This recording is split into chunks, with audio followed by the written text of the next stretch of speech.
Hello and welcome. It's Alex Racechat here speaking about Formula One. Today we're going to be talking about our winners and losers from the Spanish Grand Prix.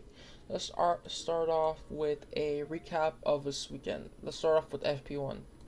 We have Lando Norris who set the time 1 minute 13 and 7/10 of a second, who was in P1 of the session. Then we have almost 4/10 behind him is Max Verstappen, who was followed by both of the Ferraris, Lewis Hamilton in third and Charles Leclerc in fourth. Then we have Oscar Piastri in fifth.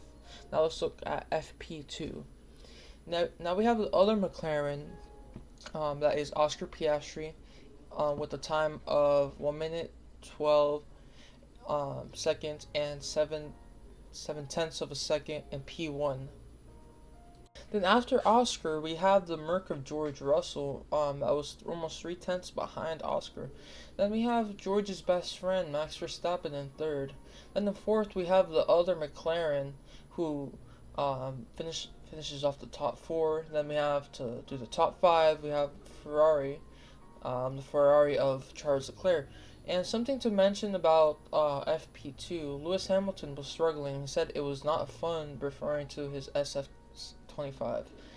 Now let's talk about FP3. And again, we have Oscar Piastri dominating this session with the quickest time set with 1 minute 12 with 3/10 of a second. Then we have the other papaya of Lando Norris behind him with a gap of 5/10 behind Oscar. And then we have the Ferrari of Charles Leclerc in third. Then behind him we have car number 63 George Russell in P4. Then after him we have Max Verstappen, that is almost a second behind Oscar in P5. And something to note, in every single practice session for the Spanish Grand Prix, we had the Racing Bulls in the top 10. And sorry for interrupting you guys, you were watching the video at the moment, but don't forget to like and subscribe and let me know for any ideas. Let's talk about qualifying. To start off, let's move to Quali 1, Q1. In dead last, we had Yuki Tsunoda. Then we had Franco Colapinto in P19. Then we had the Williams of Carlos Sainz eliminated in Q1 in P18. Then we had the Haas of Esteban Ocon in 17th. Then we have the Stake F1 team Kick Sauber of Nico Hulkenberg, that he was out of Q1 in P16. And that was an interesting Q1. Now let's move on to what happened in Q2. The slowest time of Q2 was set by Oliver Behrman in P15, and then in P14 we have Lance Stroll, who we will talk about later. Then we have Liam Lawson in P13, then in P12 we have the Stake F1 team Kick Sauber of Gabriel Bortoleto, and we have another Williams that would miss Q3, Alexander Albon. Then let's move on to Q3. The person who got 10th was a Spaniard, the Spaniard of Fernando Alonso. Then in P9 we have Isaac Hadjar in the Racing Bulls. Then we have another Frenchman, actually. We got Pierre Gasly in 8th. Now we have our slowest Ferrari of this qualifying session. We have Charles Leclerc in P7. Now we have our highest qualified rookie, Kimi Antonelli, at 6th. And we have the man that was beat by Nico Rosberg in Equal Machinery, Lewis Hamilton, in 5th. Now let's move on to the top 4 qualified. Top 4 is George Russell. Then we have him behind Max Verstappen, who's in 3rd. Then we have left the Papayas, who locked out the front row. Second place was Lando, and our pole sitter is Oscar Piastri, the fastest time of all, who had the quickest time of all the qualifying sessions. And before we talk about the race, we got an announcement from Aston Martin that Stroll won't be able to participate in the race or race in it.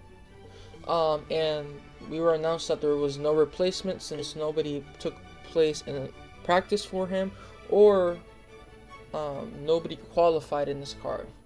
Now let's move on to the race. At the beginning of the race, Oscar had a good start, but Lando, recreating what he did last year, he lost the position to Max Verstappen, who was in third.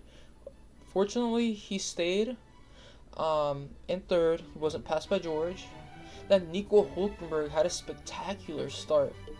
And we see Alonso trying to pass Hadjar, but he made himself vulnerable to Hulkenberg, but fights him on track, and he was overtaken later. But we see that Norris passes Max for second in P13, and Alonso lost some seconds because he went on the gravel because he locked up. Then in the race, later in the race, we see Liam Lawson bring out his inner Kevin Magnussen, terrorizing the rest of the grid. And for example, we can see in this picture he was terrorizing Alex Albon, and he broke his end plate of the front wing. Now we see we got Norris trying to get away from Max Verstappen, but we had two of the cars that were getting lapped fighting each other, so they got in the way. And at lap 55, Kimi Antonelli went out to feed on some gravel. He actually didn't feed on gravel. He had to DNF because of mechanical issues, and that caused a safety car. Most of the cars went into pits and got soft tires, but Red Bull decided to do something different with Verstappen. They put on the hard tire. Not even on Ferrari's bad days, they would try and do a strategy to put on hard tires in the last 10 laps of the race. Max was complaining, of course, who would actually put hard tires for the end of the race. And he said, why? Why are we on hards? And at the race restart, we saw that Verstappen almost crashed the car, but he was able to control it, but he lost time to the car behind. So George and Charles, at the beginning of the restart, they jumped him, and Charles made it past him, of course, but George, as we all know, had passed him by, of course, the regulations that we have now. But Verstappen got pushed off, and quote unquote, he had to return to position. And the team asked him to let George through, and at turn 5, I think, it looks like turn 5, they collided. They did contacts because Verstappen refused to let him pass, give him the position back. And they both got damaged because of that, and sorry for the low resolution picture, that's the best one I could find. And he did end up giving the position back, but he got a 10-second penalty off of that. Then at lap 65, we had Nico Hulkenberg passing Lewis Hamilton for 6th position. Then at the end of the race, we saw Fernando also passing Lawson for 10th, and he would get a points finish.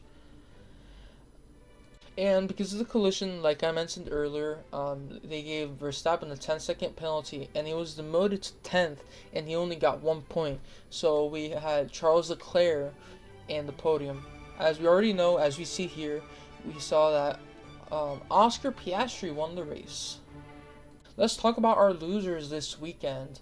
Well, as you can already see, our first loser is Franco Colapinto. Honestly, when he came back in for the seat, I had high expectations for him, but we still haven't seen nothing. This is his 3rd race already. He came P15. Who knows? Jack might get his seat back by Austria since Franco's contract ends for Austria. Then our next loser is the Haas F1 team. Honestly, I love Haas, to be honest, but they basically came out last because there was 2 DNFs and there's only 19 cars on the grid, and they came out P17 and P16.